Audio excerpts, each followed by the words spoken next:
Hello friends, வெயில் காலம் தொடங்கிட்டதுனால இன்றைக்கி கற்றாழை ஜூஸ் பண்ணுறேன். எப்படி பண்ணுறதுன்னு பாருங்கள். வீட்டில் இருக்கிற கற்றாழை 2 மடல் எடுத்துக்கோங்க. நான் ஒன்று வீடியோவில் வச்சுருக்கேன், ஒன்று தண்ணியில் போட்டு வச்சுருக்கேன். இப்போது ஒரு மடல் கற்றாழை 2 மடல் எடுத்துக்கோங்க.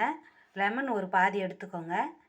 ஒரு அரை கப்பு தயிர், பாதாம் சீட்ஸு பாதாம் பிசின் ஊற வச்சுருக்கோம். கூடவே சப்ஜா சீட்ஸும் ஊற வச்சுருக்கேன். கொஞ்சம் சேர்த்துக்கலாம். இப்போ ஃபஸ்ட்டு கட் பண்ணதும் இதை தண்ணியில் போட்டு எடுத்துக்கணும். நல்லா குழா தண்ணியை திறந்து விட்டுட்டு ஓடுற தண்ணியில் வாஷ் பண்ணோம்னா இதில் ஒரு அமிலம் ஒன்று இந்த இடத்துல வரும். கட் பண்ணுற இடத்துல அந்த அமிலம் எல்லாம் தண்ணியில் போயிடும். அதுக்கப்புறமா தான் நம்ம எடுக்கணும். இல்லைனா அந்த அமிலம் ஒரு அரிப்பு தன்மையை ஏற்படுத்தும். நம்ம கையில் பட்டால் கூட அது அரிக்கும். மற்றபடி அந்த ஜெல் மட்டும்தான் நம்ம ஜூஸுக்கு எடுத்துக்க போகிறோம். எப்படி ஜெல் எடுக்கிறதுன்னு இப்போ பார்த்துடலாம் வாங்க. இப்போது கற்றாழை எடுத்து 2 துண்டாக கட் பண்ணி நீங்கள் ஃபஸ்ட்டு கட் பண்ணதும் தண்ணியில் போட்டுடணும். ஏன்னா அதில் அந்த ஜெல் வரும்னு சொன்னேன் இல்லையா, க்ரீன் கலரில் இருக்கும். அது ரொம்ப அரிப்பு தன்மையை உண்டாக்கும்.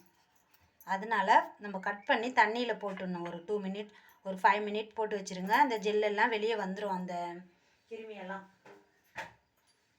அந்த கிருமியெல்லாம் வந்துட்ட பிறகு நீங்கள் என்ன பண்ணணும், நல்லா தண்ணியில் 2-3 வாஷ் பண்ணிக்கோங்க. தண்ணியில் வாஷ் பண்ணி நல்லா எடுத்துட்டு ஒரு 5 மினிட்ஸ் கழித்து இந்த மாதிரி தோலை ரிமூவ் பண்ணிக்கோங்க. ஃபஸ்ட்டு கார்னரில் எடுத்துட்டு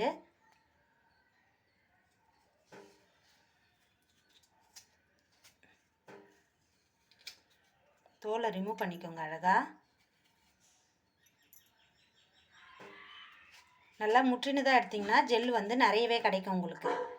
கற்றாழை நல்லா மடல் எடுக்கும் பொழுது நல்லா அடிச்செடியில் முற்றினதாக பார்த்துடுங்க. இந்த மாதிரி எடுத்ததும் மறுபடியும் நீங்கள் தண்ணியில் போட்டுடணும். தோலெல்லாம் எடுத்துடுங்க. இதே மாதிரி எல்லாத்தையும் எடுத்துக்கோங்க.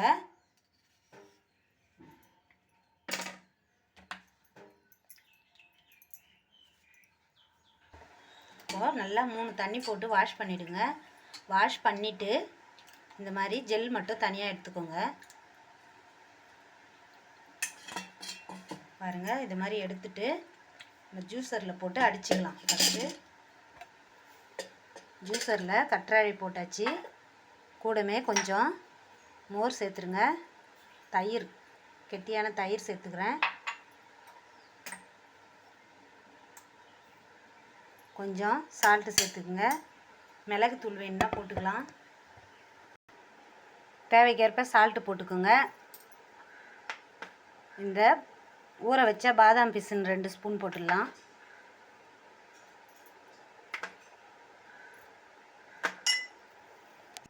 இப்போது கூடவே ஒரு 2-3 ஐஸ் க்யூப் போட்டுக்கோங்க. ஐஸ் இல்லாமல் குடித்தாலும் நல்லது தான். ஓகே, இப்போ அரைச்சிடலாம். நல்லா ஜூஸரில் கொஞ்சம் தண்ணி விட்டு தேவைக்கேற்ப அரைச்சிடுங்க. பாருங்கள், நல்லா ஜூஸரில் அடித்தாச்சு ஜூஸை. இதுலேயே கொஞ்சம் லெமன் ஒரு பாதி லெமன் புழிஞ்சு விட்டுடுறேன். இவ்வளோதான். நல்லா மிக்ஸ் பண்ணிவிட்டு இப்போ டம்ளரில் ஊற்றிக்கலாம்.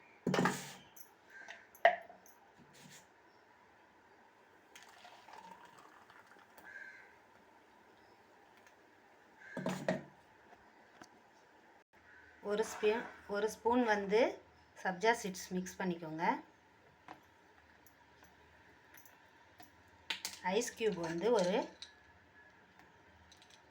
3 பீஸ் போட்டுருங்க.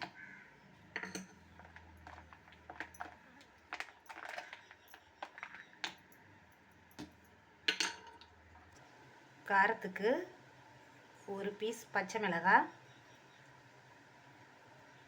கொத்தமல்லி, புதினா வாசத்துக்கு. சூப்பரான கற்றாழை ஜூஸ் ரெடி ஆகிடுச்சு.